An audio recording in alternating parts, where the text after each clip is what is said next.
आठवां सवाल है, मानव सेवा એ જ પ્રભુ સેવા છે. આ માન્યતા અનુસાર મંદિર અથવા ગુરુઘરમાં ભેટ ધરવા કરતાં अन्नदान अथवा वृद्धाश्रम में दान करવું વધારે યોગ્ય છે કે નહીં? गुरु घर में या मंदिर में भेंट धरनी के अन्नदान या वृद्धाश्रम में दान करना क्या ज़्यादा योग्य है?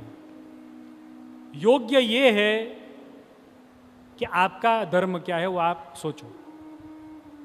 अगर आप महाप्रभु जी के सेवक हो तो गुरु भेंट धरना योग्य है आपके लिए. अगर आप महाप्रभु जी के सेवक हो ही नहीं तो आपके लिए योग्य नहीं है. अच्छा, महाप्रभु जी के सेवक होने के बावजूद भी आप कहो वृद्धाश्रम में भेंट हूँ आपीश, वृद्धाश्रम में आपू, अहियाँ नहीं आपू, आ लोग आगळ बहु है, तो बुरा मत मानना. लेकिन ऐसा होगा कि हमको भी कहीं पर जा कर के वृद्धाश्रम खोलने की बारी आ जाएगी. समझे आप? धर्म में व्यवसाय लाने वाला कौन? वो ये वृत्ति है कि जब हम हमारे धर्म से विपरीत कार्य करने लग जाएं, हम अगर समाज सेवक हैं तो आपके लिए अन्य क्षेत्र या वृद्धाश्रम में दान करना श्रेष्ठ हो सकता है. लेकिन आप महाप्रभु जी के सेवक हो, वैष्णव हो, तो गुरु भेंट धरना ही श्रेष्ठ है. आपका धर्म क्या है ये निश्चित आप करो. निश्चित आपने किया हुआ ही है, लेकिन मालूम नहीं आपने अपने धर्म से मुंह मोड़ लिया है. तकलीफ वो है. केम?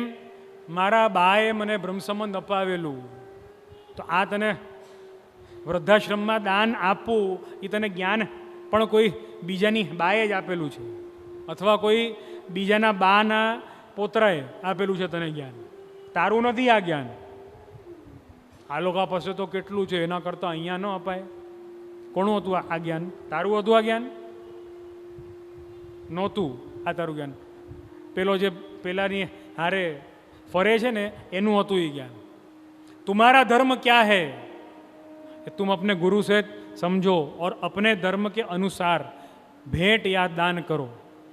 अपने गुरु के पास में जाओ, पूछो हमारा धर्म क्या है, और उस अनुसार धरो ना तुम भेंट.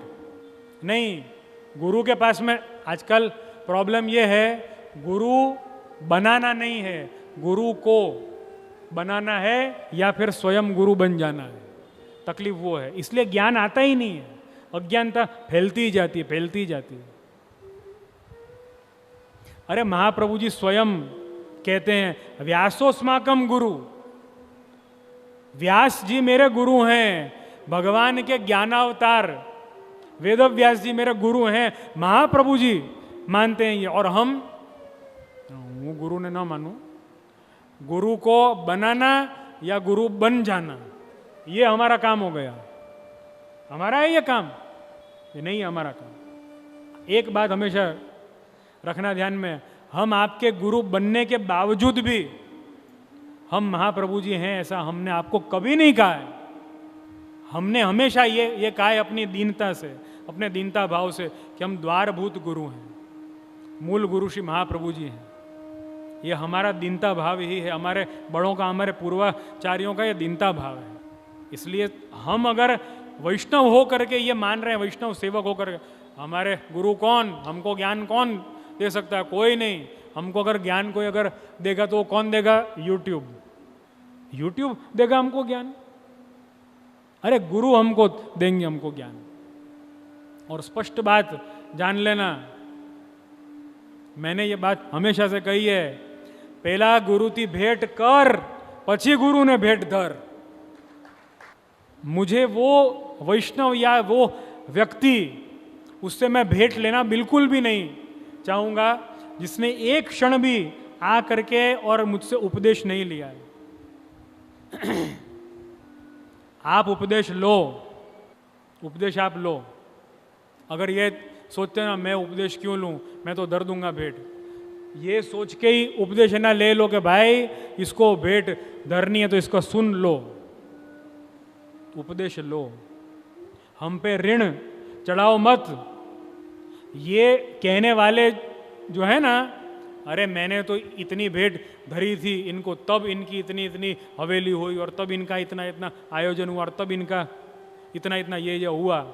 वो लोगों ने कभी गुरु का उपदेश नहीं लिया, इसलिए वो इतना अविवेकपूर्ण व्यवहार कर रहे हैं, क्योंकि उन्होंने कभी उपदेश नहीं लिया। अरे गुरु के चरणों में आकर के बैठ जाओ, उपदेश लेंगे और भेंट धरेंगे, भेंट करेंगे और भेंट धरेंगे, दोनों ही बातें होनी चाहिए हमारे में। आपकी सेवा या आपका दान या आपकी भेंट कहाँ होनी चाहिए, वो आपका धर्म निश्चित करेगा। आपका धर्म क्या है, यदि आपको समझ में नहीं आता है तो आपके गुरु से जा करके पूछो कि गुरुदेव हमारा धर्म क्या है। અને કોઈ ભલતા હાલતા ચાલતા ગુરુ બનાવી લીધા છે ને तो उनसे शास्त्र का ज्ञान लो, पूछो उनको कि भाई शास्त्र क्या है बताओ, और शास्त्र के आधार पर हमने आपको गुरु माना है। गुरु के आधार पर शास्त्र माने नहीं जाते, शास्त्र के आधार पर गुरु माने जाते हैं। तो पूछो आप उनसे, और पूछने के बाद में तद अनुकूल भेंट करो અને भेंट धरो। गुरुने कोई पण वस्तु धरवा माटे આપણે ત્યાં भेंट शब्द केम છે, જ્યારે કે સનાતન ધર્મમાં બીજા ગુરુઓને અપાતી વસ્તુઓને દાન અથવા દક્ષિણા કહેવાય છે। तो भेंट शब्द केम છે, क्योंकि दक्षिणा और दान आप अगर दोगे अपने गुरु को तो वहाँ पे स्नेह रहितता आ जाएगी, समर्पण रहितता आ जाएगी। दान और दक्षिणा दिया, दान स्वस्वत्व निवृत्ति पूर्वकम परसत्वोत्पादनमिति दान, खुद की सत्ता छोड़नी और दूसरे की सत्ता स्थापित करनी। जबकि भेंट उपायन, भेंट का शास्त्रीय शब्द भागवत जी में भी है, स्मृतियों में भी है, उपायन शब्द है। उपायन माने भेंट, गिफ्ट, वहां पर स्नेह होता है। और पुष्टि भक्ति मार्ग पूरा स्नेह पर आधारित है, भक्ति भाव पर आधारित है, इसलिए अपने आप पर भेंट शब्द है। अपने आप दान नहीं है, इसीलिए अपने आप पे दान नहीं है, क्योंकि उसमें स्नेह नहीं है, खुद की सत्ता छोड़ दी, इसलिए अपने यहाँ पर दान शब्द नहीं है, भेंट शब्द है अपने यहाँ पर, क्योंकि उसमें स्नेह मिश्रित है, इसके लिए उसमें भाव है। दान में भाव रहितता है, केवल विधि है, केवल क्रिया है। और यहाँ पर केवल विधि नहीं है, क्रिया नहीं है, यहाँ पे सस्नेह विधि है, सस्नेह क्रिया है, इसलिए उपायन शब्द है।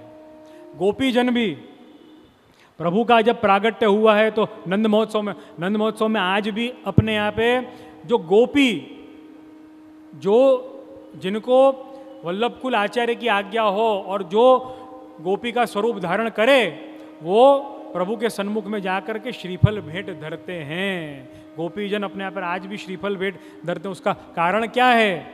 भागवत जी में, दशम स्कंद भागवत में, पंचम अध्याय में, नंद महोत्सव में वचन है, नाना उपायन पाणयः, कि विविध प्रकार की भेंट गोपीजन व्रजभक्त लाए, उस भाव से भेंट धरी जाती। उपायन वो भेंट है, क्योंकि उसमें स्नेह है। गोपीजनों को, व्रजभक्तों को स्नेह था, उन्होंने दान नहीं किया कि इनको दान दे दो, दान नहीं किया, इसलिए अपने आप पे भेंट शब्द है, क्योंकि उसमें स्नेह है। भेंट और दान एक नहीं है, अलग है। अगर उसमें स्नेह है तो वो दान नहीं हो सकता है, और अगर उसमें स्नेह है ही नहीं तो वो भेंट हो ही नहीं सकती। तो हमेशा अपने प्रभु को और अपने गुरु को हम भेंट धरते हैं। यद्यपि उससे व्यवहार कैसा किया जाए वो एक मुद्दा अलग है।